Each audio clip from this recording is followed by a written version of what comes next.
mbokk yi am ngeen jaajëf ci ànd ngeen ànd ak noonu benn waxtu mooy door a jot sënkëm bokk na ci liñ fas yéene jukki li aju ci wàllu coronavirus bi ñett ñu faatooti fii de toll nii juróom-benn fukk ak juróom-benn yooyu dañoo gàddu rek doomu jàngoro bi daañu ci dikk léegi ak docteur El Hadji Mamadou Ndiaye mu tënkal nu bisu tey bi yëf yi ni mu dal di tëddee ci loolu itam ci xabaar yi ci wàllu ñi ñàkk yi fii nu toll nii ci béréb bu fajukaay ba nekk fële ca daagu daan daanaka téeméer bu nekk juróom-ñeent fukk ya te la nga xam ne moo doon seen yéene fi ñu toll nii am nañ ko daan ci jokkoo léegi ak El Hadji Moussa Thiam mu ñuy toppal ñàkk yi ci banlieue bi daan ci dikk léegi hôpital ba nekk fële ci diwaanu Ziguinchor hôpital régional boobu day béréb bu fajukaay la waaye daa tawat ndax fi nu toll nii lu bari dañ caa tumuranke mbir mi daal cardiologue sax amuñu ko rajo ba fa nekkoon sax dafa paan ñu nekk ci ay jafe-jafe ki benk ña ngi koy dund daan ci jokkoo léegi ak Ignace Ndeye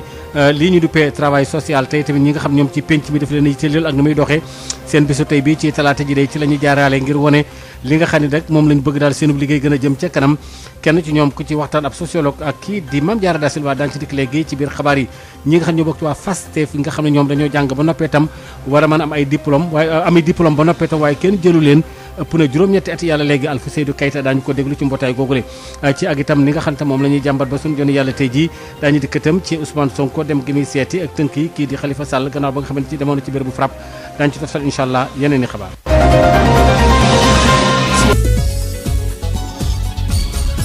Maodo Faye tey jii bokk na ci bis yi nga xam ne itam nattati nañu li ñu natt mooy ci wàllu coronavirus bi dëppoo ak tey jii ci talaata ji ñett ñoo xam ne itam ñàkkat nañ seen bakkan juróom-benn fukk ak juróom-benn yoo xam ne itam dañoo gàddu doomu jàngoro bi fii nu toll nii jàngatu kii di El Hadji Mamadou Ndiaye. ma jottali leen communiqué bi bàyyee ko ministère de la santé et de l'action sociale tey bésu talaata fukki fan ak juróom-benn ci weeru mars bi ñu nekk ministère de la santé et de l'action sociale jot na résultat examen virologique yi may waajali ci junni ak téeméer ak fukk ak juróom-benn test yi ñu def juróom-benn fukk ak juróom-benn ñoo ci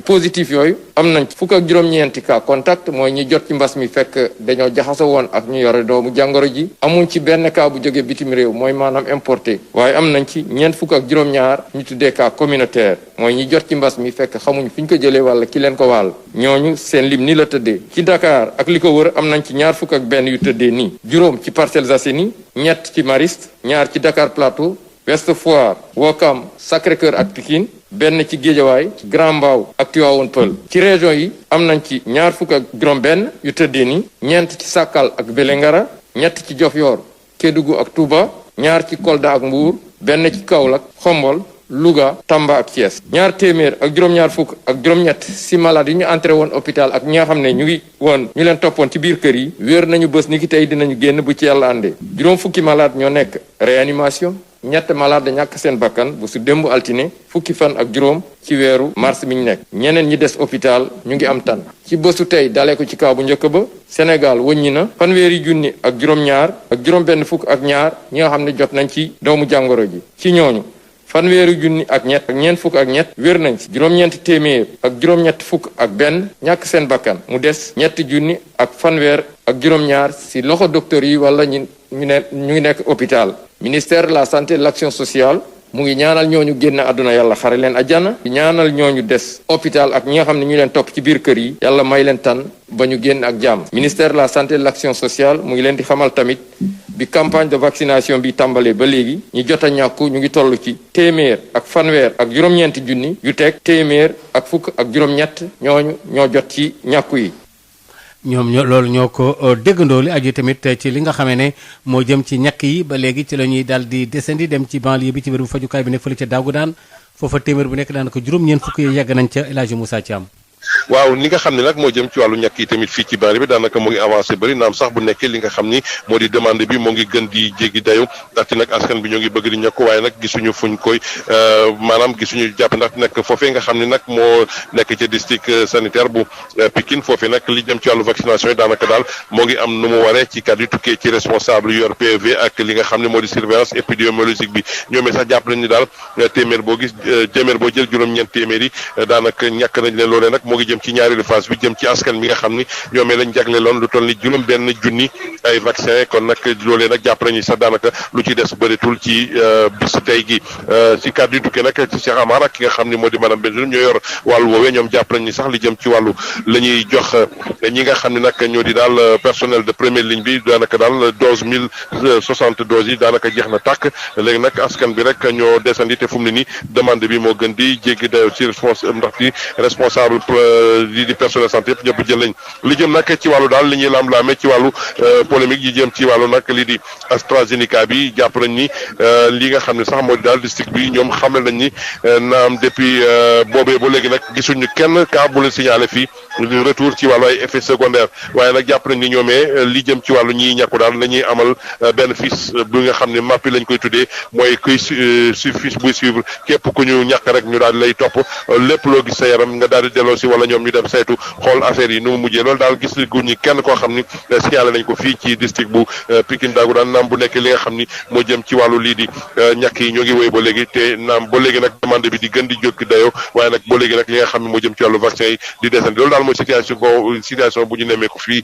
ci district bu Pikine El Hadj Moussa Thiam na leen ko jot lii pour la rajo Sud FM. El Hadj Moussa ñu ngi lay jaajëfal bu baax a baax ci wàllu paj gi dañuy dem ba diwaanu ci jor ca Casamance hôpital régional ba fa nekk dafa daal moom daal doy na waar lu bari dañ caa tumuranke ndax fi nu toll ni cardiologue amuñu ko rajo ba fa nekkoon a kës néew dafa paan ba mu paane ba léegi ëpp na weeru yàlla mbir mi nag askan wa jaaxle nañu lool Ignace Ndeye. hôpital régional bu Ziguinchor ndax dafa tawat comme malade yu muy dalal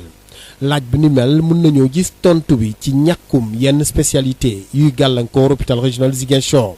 jamono yi amul ki nga xamante ni moom mooy cardiologue ci hôpital bi ñu ne déet anesthésiste moom amu fa ba ci urologue rajo bi moom nekk en panne weer a ngi nii ak lu topp situation bi sax gën naa doy waar jaaxal nit ñi surtout que service yi nga xamante ni moom la ñu lim léegi nekk na ay service yi fa nekkoon waaye tey médecin yi nekkuñu fa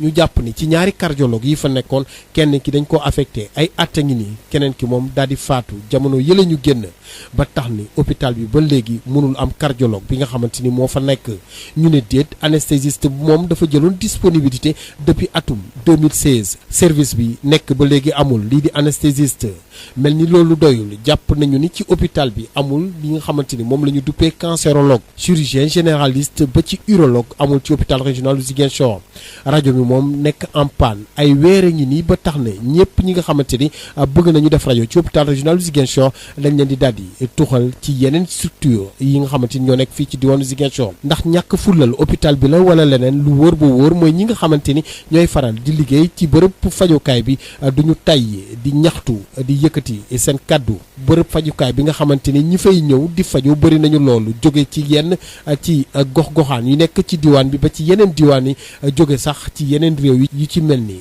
Gambie Guinée Bissau wala boog Guinée Conakry ñoom ñëpp di ñëw fii pour fajoo mel ni loolu doyul beneen gàllankoor mu di statut ñi nga xamante ni ñooy liggéey ci hôpital régional du Ziguinchor téeméer boo ci jël juróom-ñaar fukki yi moom ci personnel bi ay contractuel lañu jéego bi ñu nemmeeku ci jamono yi mu di yokkute lii di subvention koppar bi nga xamante ni nguur gi moo koy jagleel hôpital régional du Ziguinchor mu jàll ci 364 millions ba ci 450 millions ci suñu koppar waaye loolu teewul jafe-jafe yi tënk hôpital bi ak ñàkkum docteur ci wàllu ay spécialité nekk na li nga xamante ni mu ngi gàllankoor bu baax hôpital bi nga xamante moom mi mel ni ku feebar di laaj garab pour gën a mën a taxaw janow liñ ko sas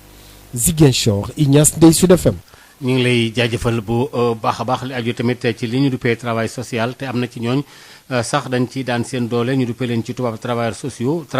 yooyu nag itam daanaka dañoo nekk ay jafe-jafe ak i tolof-tolof ak i benk ñee ngi koy dund ba tax na seen bisu talaata bi ñu jëlaali ko rek ngir mën a laaj daal luy gën a yokk seenub liggéey jëmale ko ca kanam ndax dañoo nekk léeg-léeg dañuy jànkonteel ci wàllu ay ndàmpaay ak daal liggéey bi nu ñu ko war a gën a suqalee ak recrutement itam ñu ni war a mën a jël te léeg-léeg mu jafe lool itam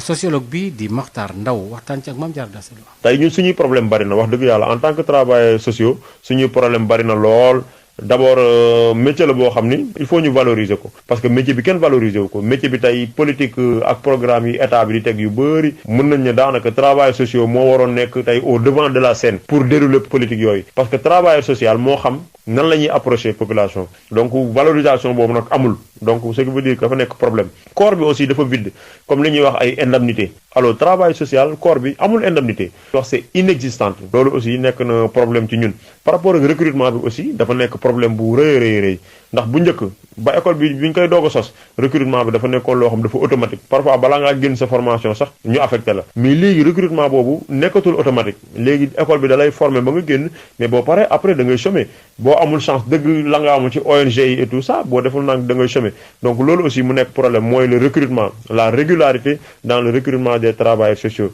alors bu weesoo loolu beneen problème bi mooy suñu services sociaux de base yi travailleurs sociaux yi services yi nga xam ne fa la leen affecté pour ñu mën a def seen liggéey normalement services yooyu le plus souvent c'est mal équipé parfois l'équipement est même inexistant tey bu ñu doon def appel ci journée bi nga xam ne moom lañ déjee travail social teg nañ ci table du ministère des finances doléance pour la valorisation du corps doléance boobu nag ñu ngi ñaan autorité bi mu diligenter question boobu noonu toujours ci wàllu appel bi ñu ngi dem vers la création ou bien la mise en place d'une fédération nationale loolu bu ñu ko taxawalee maanaam day affilié wu day dem fekki bokk ci fédération internationale des travailleurs sociaux objectif bi ak liñ ci jublu mooy dañoo bëgg 2022 Sénégal organiser journée internationale du travail social donc loolu aussi ñu ngi ñaan autorité bi mu jàppaleñ ci bu baax a baax aussi l'instauration du travail social de proximité maanaam nañ def de telle sorte que travail social au lieu ñu koy def travail bureau mu nekk ci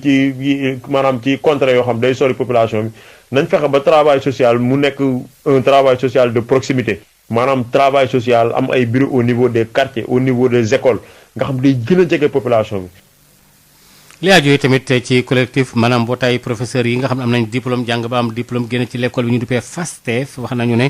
ñoom daal yëkkat nañ seen ay kàddu juróom-ñetti at yàllaa ngi nii ñu lay wax daal di bëgg ñu jël leen ñu lànk nguur gi jëlagu leen ba léegi toll nañ ci téeméer ak ñeent fukk ak juróom Alfousseynou Keita muy coordonné seen i mbir jokkoo ci ak Ndeye Marème Ndiaye. depuis 2013 ñu pare suñu formation am ay problème de recrutement 2015 ñi jot a recruter 368 professeurs mu des fii téeméer ak ñeent fukk ak juróom professeur loolu alors que ñoom ñoo def même formation loolu dafa mel ni kumba am na ndey kumba amul ndey parce que ñu ñoo def même formation am même diplôme donc mënuñu affecté benn pàcc bàyyi si benn pàcc te ñëpp xam nañ ni actuellement école sénégalaise dafa feebar bu njëkk maanaam dafa manqué ay professeur fépp foo dem si réew mi élèves ñu ngi tambambaali ci yoon parce que amuñu ay professeur ñaareel bi foo demee si salle de classe yi da nga fay fekk téeméer ak lu ci teg ci élèves ci benn salle de classe loolu yëpp lu muy wone maanaam école sénégalaise dafa am problème jàngalekat loolu moo tax ñun jàngalekat yi lim bi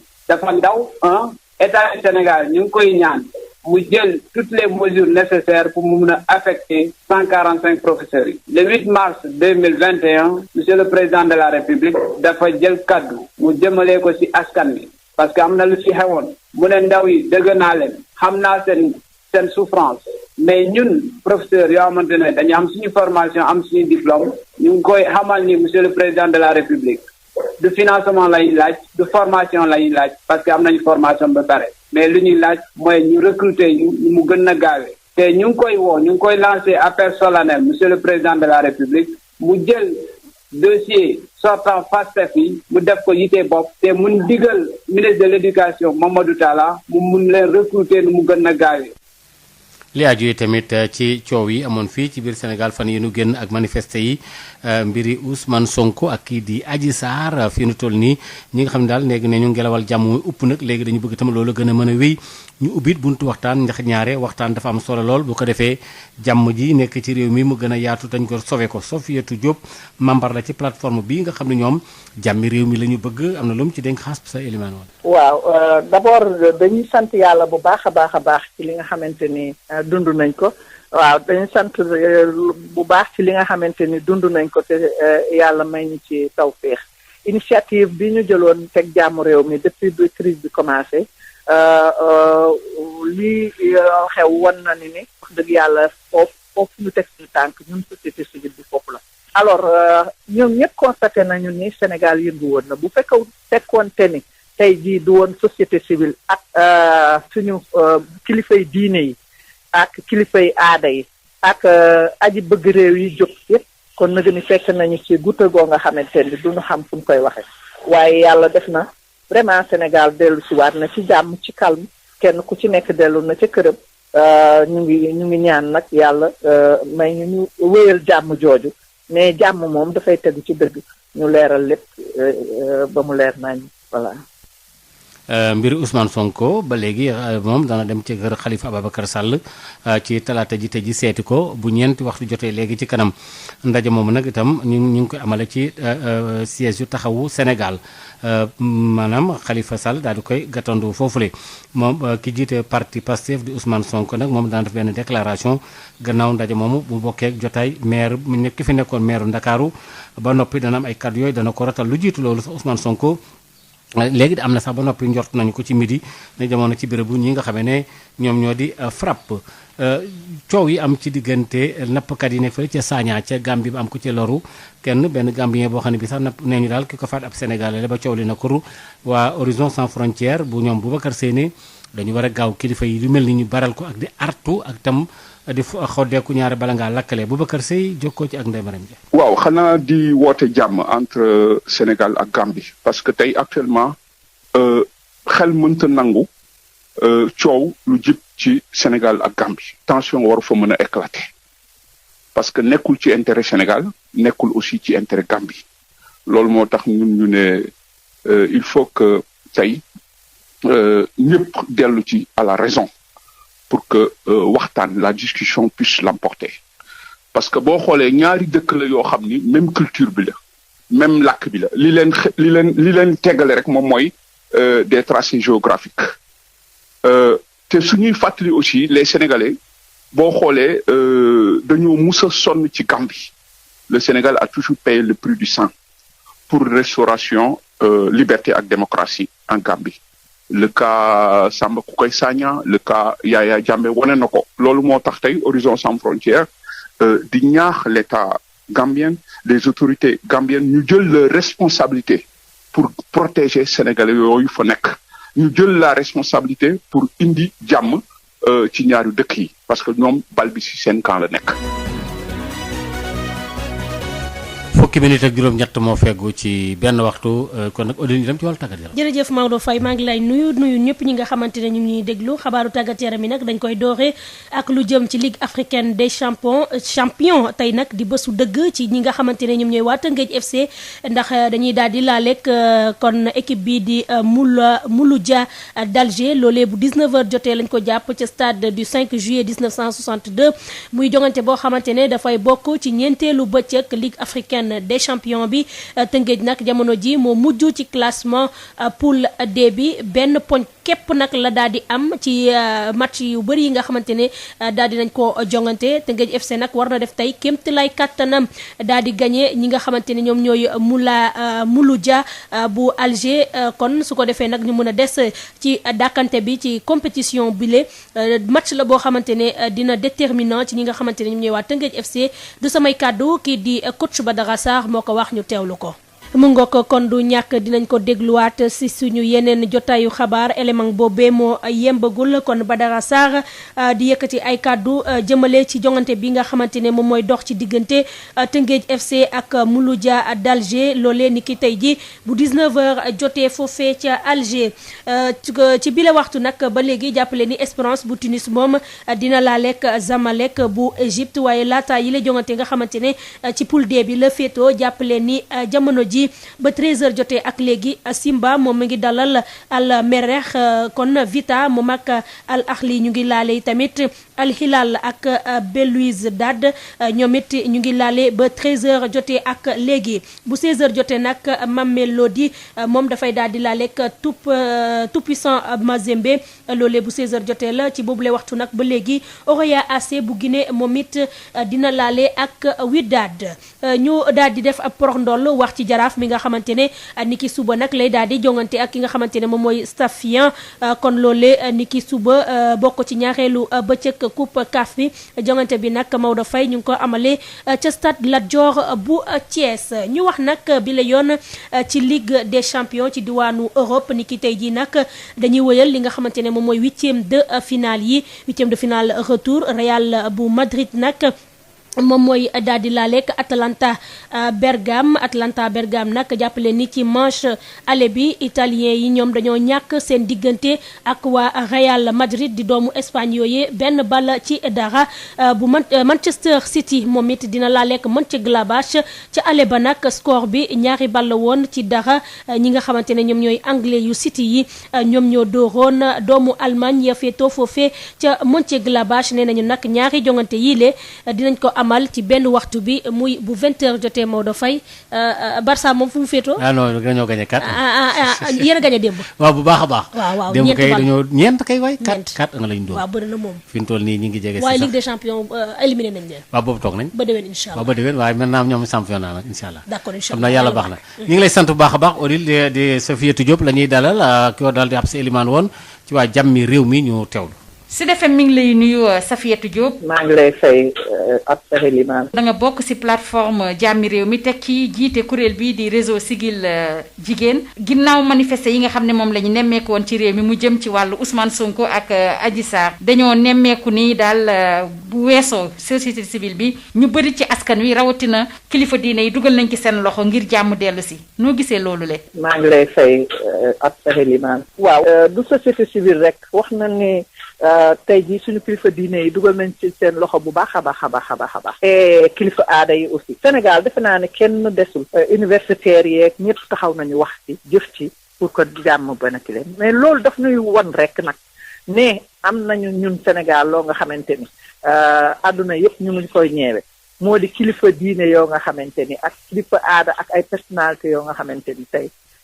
vraiment am nañu xalaat am nañu souci ci stabilité réew mi et ñu koy taxawu lañu société civile boo nga xamante ni itam bu am conscience ci waru garam la parce que société civile li ko war moo di mu taxawaayu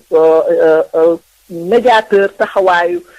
atte taxawaayu seddal taxawaayu wax kenn ku nekk dëgg bu crise amee mais aussi accompagner acteurs yépp pour que kenn ku ci nekk mën a am confiance ci sa bopp gis sa bopp jaarale ko ci jëf. lan mooy ndénkaane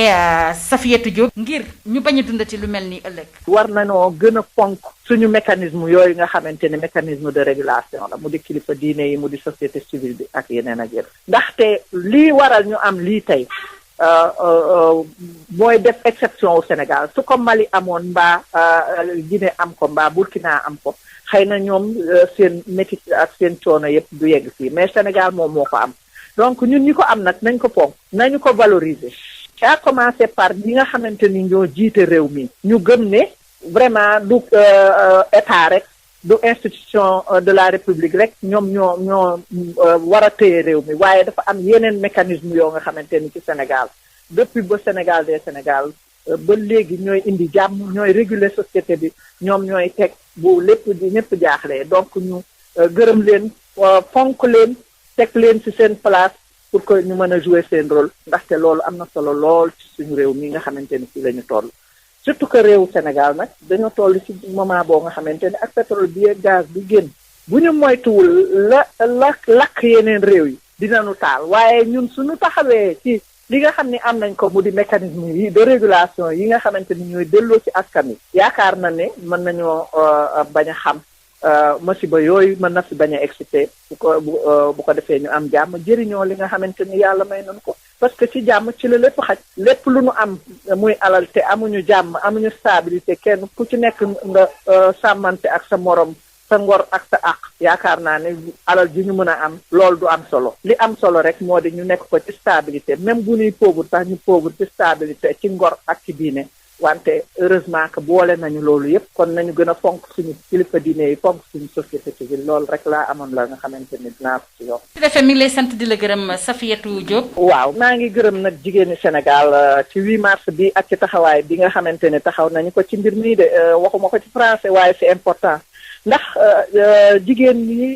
ñi nekk ci opposition bi comme ñi nekk ci pouvoir bi lii xewee jàmm réew mi daf leen a boole ñu ànd taxaw def benn coalition. ni ñoom dañuy wut jàmm malgré que bokkuñu ay parti bokkuñu ay kile ku ci nekk yaa ngi ci benn camp waaye danañu wax ak seen camp ndax jàmm ci la lépp xaj te ñoom jigéen ñi kenn ku ci nekk li nga wut moo di jàmm kenn wutul kan moo am dëgg ci camp bu nekk waaye dañuy wut jàmmi Sénégal donc il faut que ma profité ci Sud FM vraiment gërëm leen sant leen waaw sargal leen surtout que ci 8 mars bi nga xamante ni tombé na ko particulièrement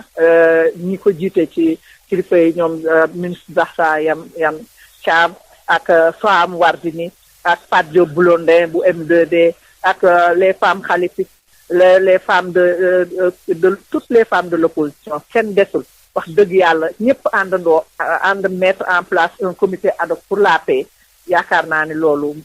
Sénégal rek la am donc maa ngi leen ciy gërëm di leen sant di leen jaajëfal di leen kañ ci jëf bu rafet boobu te ñaan ñu continuer mécanisme boobu ñu ma gën ko pérenniser. Sud FM mi ngi lay sant di la gërëm Safiatou Diop ma fàttali ni da nga bokk ci kuréel gi di plateforme jàmmi réew mi teg ci it jiite réseau Siggil Jigéen. merci beaucoup jërëjëf Absa Halima. La revue de la presse sur Sud FM. Sud Quotidien, Walf Quotidien, Le Soleil, Le Populaire, L'Obs. La revue de la presse sur Sud FM. Écoutez la différence.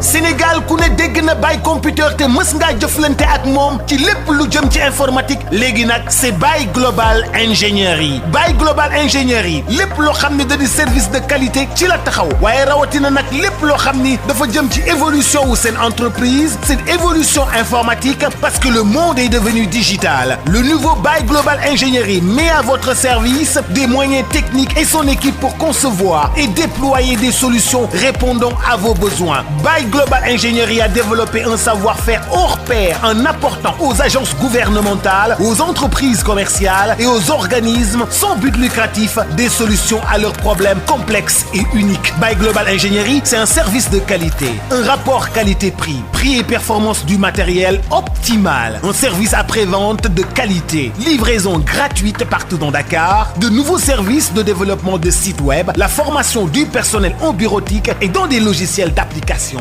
Baye Global Ingénierie, avenue Blaise Diagne, angle rue 5, en face stade Iba Mar Diop, 33 842 71 81. 33 842 71 81 ou le 77 529 82 21. Baye Computer devient Baye Global Ingénierie. Nous sommes très tactiles.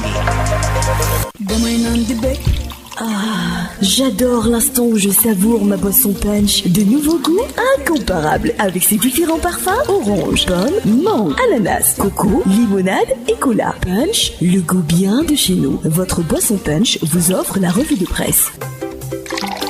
ndoxu waalo ndox mu neex saa yu ñu mare naan waalo la ñuy taamu dafa sel woyof te neex a naan ndoxu waalo moo baax si bépp xew fu mbooloo mi daje waalo mooy teraanga bi ñuy séddoo butel bi neexatee neex a yóbbaale te ñaar fukki dërëm rek lay jaar ndoxu waalo. DSL plomberie et sanitaire kër gi nga xam ni moom moo leen indil gamme bi gën a yaatu ci wàllu accessoire plomberie lépp loo yittewoo ci accessoire plomberie yépp wàcc si na DSL loo bëgg ci PVC pression galva pex ak diamètre boo bëgg na pour seeni adduction d'eau DSL plomberie et sanitaire daf leen di fournir lépp lu ngeen soxla. DSL plomberie et sanitaire di représentant wu marque bi di Pimtas fii ci Sénégal Pimtas spécialisé en plomberie mbokk yi dañ leen di assurer qualité produits sanitaires yi di lavabo chaises anglaises baignoire ak bépp accessoire u douche lépp lu ouvrier di soxla industriel di ko soxla képp kuy agriculteur jëflanteel ak DSL dañ leen di gunge ak marque bii di nga xam ne moom moo di Inco nag loo ci bëgg ci visseuse perceuse scie sauteuse groupe électrogène batterie rechargeable DSL électricité DSL plomberie DSL sanitaire votre satisfaction notre priorité kon nag mbokk yi mu ngir nga jot leen 33 822 75 45 wala 33 823 31 15 wala 33 957 76 96. Baye Global Ingénierie ngeen miin ko ci Baye Computer boisson punch ak ndox mu sell mi di waalo ak DSL plomberie équipement et sanitaire ñoo leen di may seen revue de presse.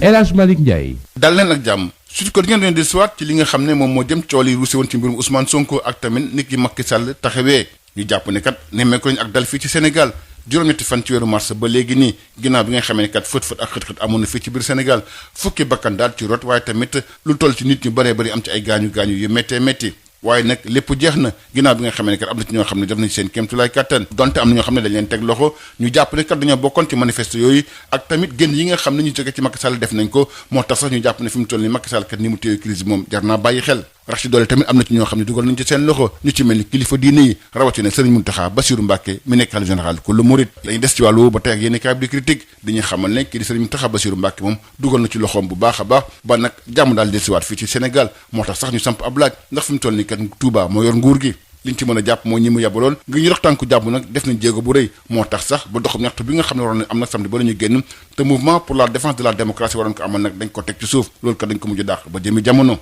yéeni kaay bi di la tee mooy di bind ne Serigne Mountakha Bassirou Mbacké Dabakh dellusiwaat na xalif général des mourides moom def na jéego yu am solo ba jàmm dellusiwaat fii ci biir Sénégal ginnaaw fët-fët yi nga xam ne amoon na ci mbirum Ousmane Sonko moom sax moo tax nag ba doxum ñaxtu bi waroon am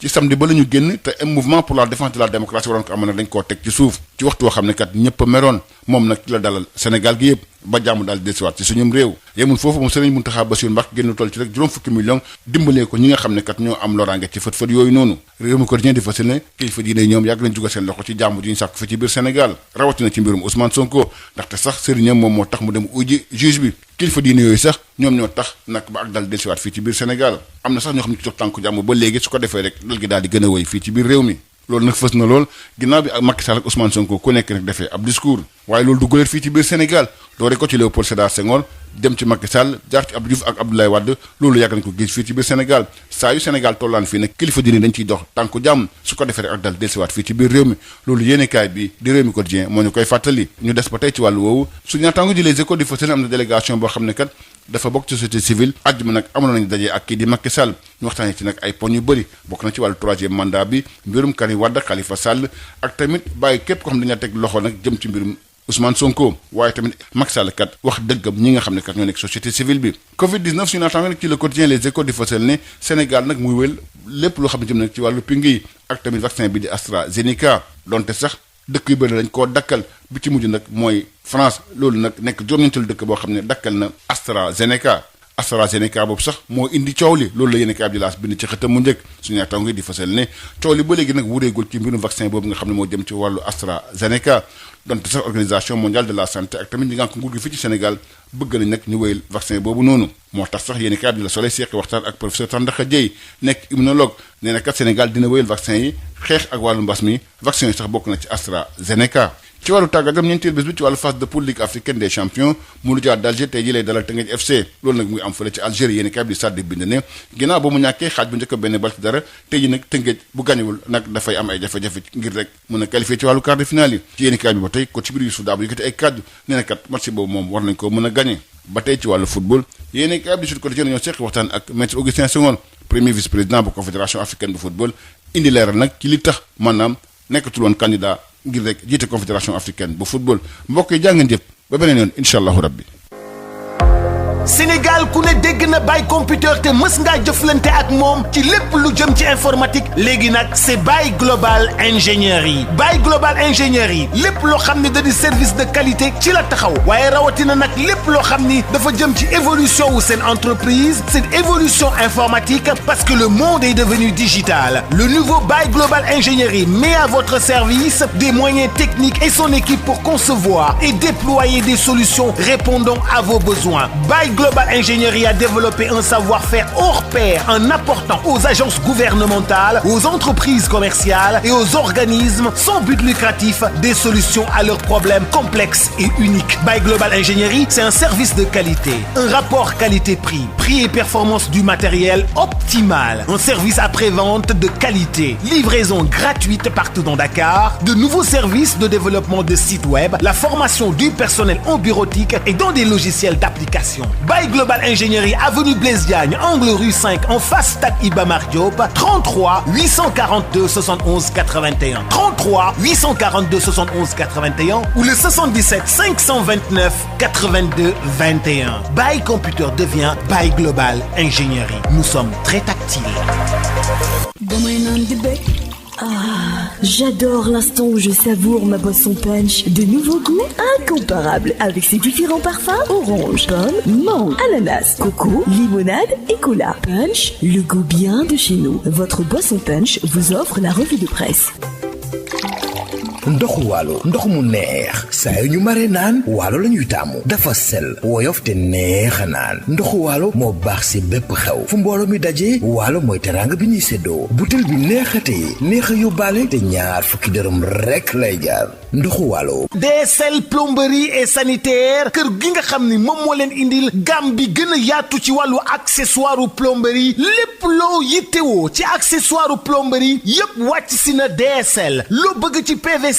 pression galva pex ak diamètre boo bëgg na pour seeni adduction d'eau DSL plomberie et sanitaire daf leen di fournir lépp lu ngeen soxla DSL plomberie et sanitaire di représentant wu marque bi di Pimtas fii ci Sénégal Pimtas spécialisé en plomberie mbokk yi dañ leen di assurer qualité produits sanitaires yi di lavabo chaises anglaises baignoire ak bépp accessoire douche lépp lu ouvrier di soxla industriel di ko soxla képp kuy agriculteur jëflanteel ak DSL dañ leen di gunge ak marque bii di nga xam ni moom moo di Inco nag loo ci bëgg ci visseuse perceuse scie sauteuse groupe électrogène batterie rechargeable DSL électricité DSL plomberie DSL sanitaire votre satisfaction notre priorité kon nag mbokk yi mu ngir nga jot leen 33 822 75 45 wala 33 823 31 15 wala 33 957 76 96. Baye Global Ingénierie ngeen miin ko ci Baye Computer boisson punch ak ndox mu sell mi di Waalo ak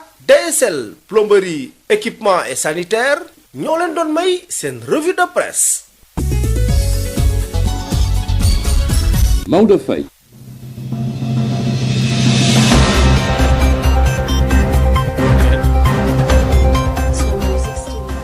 fanweeri minute ak juróom-ñaar moo feggu ci benn waxtu Papa Lay moo nekkoon ci xarala gi ñu ngi leen di ñaanal.